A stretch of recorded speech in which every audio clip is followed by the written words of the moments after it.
ও মাই god, আমি এটা কি দেখলাম? আমার বাংলাদেশের সিনেমা। আমি ভাবছিলাম যে রায়হান রাফির তুফান হইলো বাংলাদেশের বেস্ট সিনেমা, এটার উপর কিছু হইতে পারে না, কিন্তু বরবাদ তার রেকর্ড ভাঙিয়ে দিছে। আমার মনে হয় না বরবাদের মতো সিনেমা বাংলাদেশে আর কেউ করতে পারবে। ওর বরবাদের স্টোরি টেলিং, বরবাদের কালার গ্রেডিং, বরবাদের মানে আমি বলবো যে আপনি মানে সিনেমার পর্দা থেকে 1 সেকেন্ডের জন্য আপনার চোখ সরাইতে পারবেন। আর সিনেমার প্রত্যেকটা পরদে পরদে টুইস্ট, প্রত্যেকটা পরদে পরদে টুইস্ট। আর আমার মানে কি বলবো, আমার বাংলাদেশের মেগাস্টার সুপারস্টার শাকিব খান, তার তুলনা নাই ভাই। মানে উনি যে একটা সুপারস্টার, উনি যে একজন মেগাস্টার, লিজেন্ড ব্রো।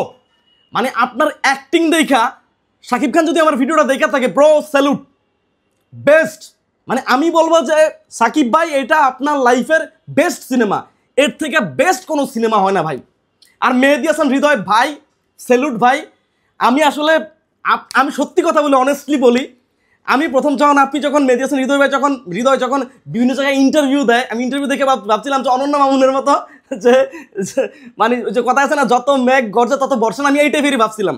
আর সিনেমাটা দেখার আমার মুড ছিল না, আমার ফ্রেন্ড আমার জোর করে নিয়ে গেছে যে চল সিনেমাটা দেখি। সিরিয়াসলি ভাই, অনেস্ট রিভিউ, বরবাদের কাছে তামিল সিনেমা কিছু না। সিনেমার মধ্যে মিশা সদাগর ওয়ান্ডারফুল অ্যাক্টিং করছেন, আমি সিনেমার কোনো টুইস্ট ভাঙাবো না। আর ইদিকা পাল, স্যালুট, সেই জোস জোস জোস। মানে আমি বলবো বাংলা ইতিহাসের সেরা সিনেমা হয়েছে বরবাদ। বরবাদের উপর কোনো সিনেমা হয় না। এটা স্টোরি টেলিং, পুরো সিনেমার কালার গ্রেডিং, মানে আপনি চোখ সরাইতে পারবেন না সিনেমার পর্দা থেকে, টোটালি চোখ সরাইতে পারবেন না। আর ফিনিশিং, এত জোস ফিনিশিং, মানে বাংলা সিনেমার ইতিহাসে এই সর্বপ্রথম একটা সিনেমার ফিনিশিং এতটা জোস হয়েছে, এতটা জোস ফিনিশিং আজও অব্দি বাংলা সিনেমায় কেউ দিতে পারে না। বাংলাদেশের যত বড় ডিরেক্টর হোক না কেন, এত সুন্দর ফিনিশিং কেউ দিতে পারে না। বরবাদ নিয়ে আসলে কোনো কথা হবে না, আপনি নিঃসন্দেহে বরবাদ দেখতে পারেন।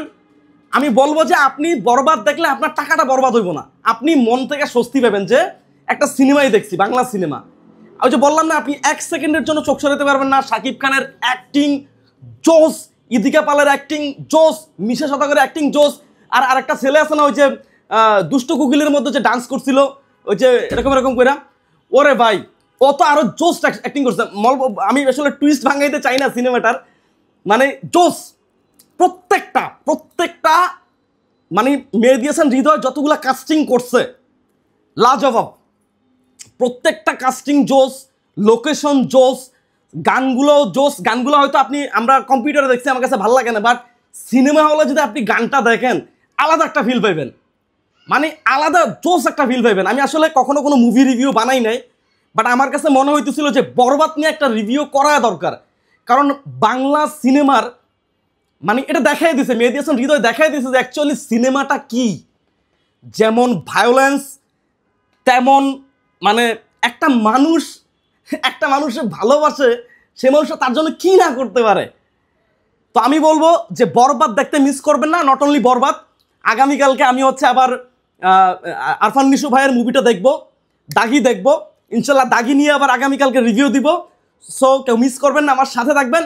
আর অবশ্যই অবশ্যই অবশ্যই বরবাদ দেখবেন, বরবাদ মিস করবেন না। আপনি 1 সেকেন্ডের জন্য আপনি চোখ সরাইতে পারবেন না পর্দা থেকে, এটা আমি 100% শিওর, 100% গ্যারান্টি দিলাম।